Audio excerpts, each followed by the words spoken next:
పరుగులు పెడుతున్నటువంటి భారత ఆర్థిక వ్యవస్థకి చెక్ పెట్టాలని అమెరికా ప్రయత్నిస్తోంది. అట్లాగే మరికొన్ని దేశాలు ప్రయత్నిస్తున్నాయి. ఎందుకంటే టాప్ 4కి వచ్చేసినప్పటి నుంచి ఏడుపులు ఎక్కువైపోయినాయి. టాప్ 3కి రాబోతున్నామంటే మరింత ఏడుపులు ఎక్కువైపోతున్నాయి.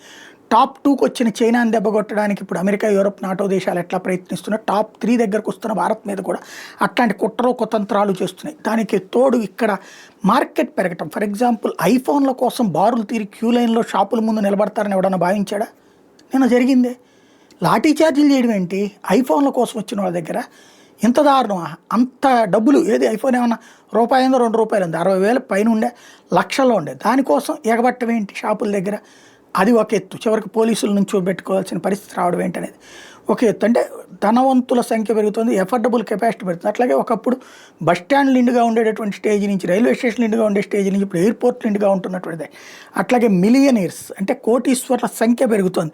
భారతదేశంలో ఢిల్లీలో 79,800, తమిళనాడులో 72,600, కర్ణాటకలో 68,800, గుజరాత్లో 68,300 మంది. ఓవరాల్గా యాజ్ పర్ రిపోర్ట్ ఒక ముంబైలోనే 1.42 లక్షల మంది, మహారాష్ట్రలో హైయెస్ట్ 1.42 లక్షల మంది మిలియనీర్లు ఉన్నారు. ఇది గృహస్థులుగా ఉన్నటువంటి వాళ్ళు. ఇంత మరి ఆర్థికంగా ఎదుగుతున్నప్పుడు చూసి తట్టుకోగలుగుతారా దేశాలు? ఇది దిష్టి తగులుతుందేమో చూడాలి.